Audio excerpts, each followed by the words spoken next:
Hey guys, I'm back. I just did a 15-minute video. I apologize for the time.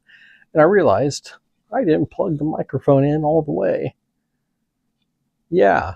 Anyways, Whiteboard Series 3. What's this crap about?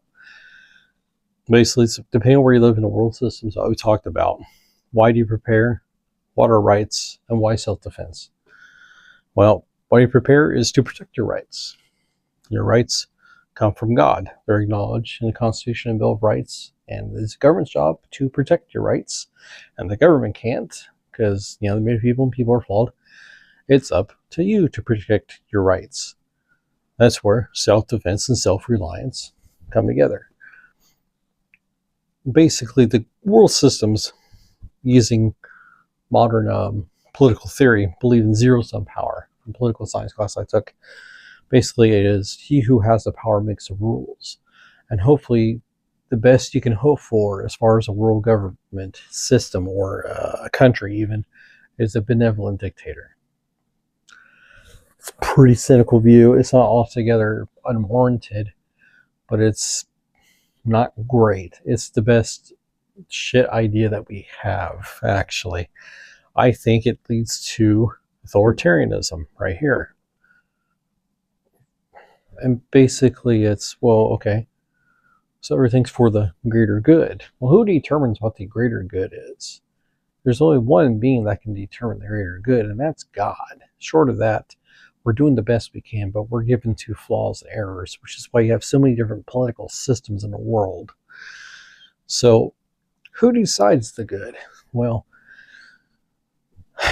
government systems tend to be flawed because they're made up of humans. Humans are flawed, so systems are going to be flawed.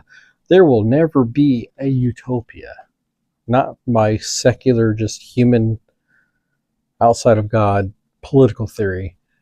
Never be utopia. If there is, it's based on a pile of bodies that killed 90+% of the people to get there. And then you're the king of a graveyard. Who would want that? So this doesn't mean we go full apocalypse mode and go full despotism. So what is the answer? What is this about? Well, since systems fail, governments fail, you have to rely on yourself. Self-reliance, self-defense. It goes back to this. So to determine the greater good, I'm Orthodox myself, so Christian, so I appeal to God as the ultimate authority for myself. This is my views and opinions and whatnot. Everyone's got different beliefs, whatever. Even if you're secular, you should always appeal to a higher authority. But unfortunately, I think, generally speaking, the highest authority you can get to is educated men in systems of government or corporation or science. But that only takes you to people. People are flawed. So how can that? It seems to be circular. But, what do I know? I'm just a layman from Indiana. Therefore, only you can decide. As a person, since systems fail, governments fail, and you know that they do, you can either just give it up and blackmail yourself and not even try and, try to be a sheeple and just carry on with life. Or you can learn about stuff. You can learn a little about history. You can learn a little bit about politics. You can learn a little bit about psychology, human dynamics. All this stuff's on YouTube. All this stuff's online, on TikTok, Instagram, whatever, X. There's truth out there. You just have to find it. And when you're getting to real truth. Actually, I'm skipping ahead a lot. Try to move to truth is true peace, but don't be naive. What that means essentially is ultimate truth. It's objective and not subjective. Two people can look at one painting and come up with two different meanings of it. Well, that's subjectivism. If I look at a wall and say it's a brick wall, that's objective. It's cardboard. It's marble. No, it's obviously not. I can prove that it's not. It's objectively untrue.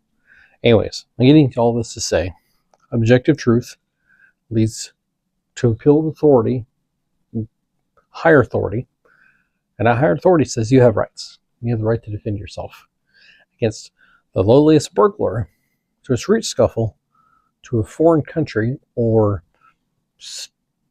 global organisms. You have the absolute right to protect yourself, which is why we're all into guns and gear and religion and or not and all this other stuff. That's why we're here watching this video. So others may decide differently. That's fine. You have free will. You have that choice. But keep in mind that everyone is at war all the time. It's not always overt. What do I mean by that? Each person has their individual struggles they're dealing with, whether it be financial, emotional, relationship, what have you, the full spectrum. That's warfare. It is. It's just the biggest enemy you have is not going to be so much a demon as it's going to be your own self in your head. That is the scariest enemy because it's you and you know your own weaknesses and everything. So, what do?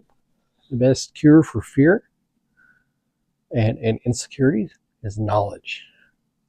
Not hypochondriac knowledge, because there's fear. That's knowledge, but overwhelmingly fear. So you get rid of the fear aspect.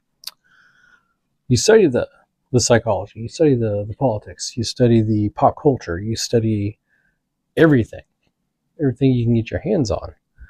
You will find things that this is called discernment, where you lock onto like, okay, so aliens, overlords, the government saying, whatever. Like, okay, well, I see an alien coming down from space, I'm gonna shoot the motherfucker. I understand that is my protocol because I just do not trust them. That's a whole different video. That'd be interesting, theoretical.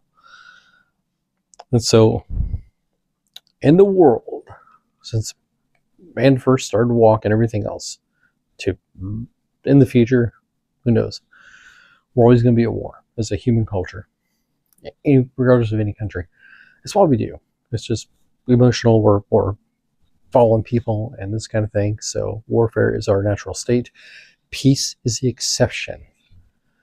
In a modern, civilized point of view, it's, can you believe these horrible wars in the past? Like, yeah, because that's where you got to where you are right now because of these horrible wars. It doesn't justify them, but it is human nature. We again, it goes back to, you cannot have, I should have put it up here in this blank spot. There will be never a utopia. It's impossible to have a utopia. Standard human means it's just not going to happen. Therefore, there's struggle and strife and complications and resources, which leads to warfare and conflict. And that warfare and conflict goes country to country or tribe to tribe or clan to clan or whatever. And so it comes down to the individual level. What is your responsibility? To self-defense. So no matter who you are as a person watching this, to the most highest levels in the world, you are more important than the highest systems in the world because only you can protect yourself. It's kind of like what Smokey the Bear says. Only you can prevent forest fires. Yeah, there's some truth to that. So only you can protect yourself and those you care about and the things that you believe in. But the things you believe in, folks, really need to absolutely be objectively true. If they're subjective, this leads into postmodern thinking, which essentially says everything is subjective. Anything can mean anything. That is absolutely not true. You're going to see a lot of these kind of messages in Hollywood and movies and stuff. I highly just, kind of sort them out as you watch them. So be wary of that. But I promise my next video, this is a lot shorter, will be like me shooting and stuff and try to bring this from the macro, like telescope view down to the microscopic view of shooting and whatnot. So I look forward to doing more of that. And I'm sure you guys are done listening to all my 20 viewers that have watched this, if they've even sit through any of this. But it's okay, because to me this is fun. It's my passion. It's what I'm about. Even if only one person watches this, hey, that's a victory. That's a win. Anyways, you guys have a good one. I'll talk to you later.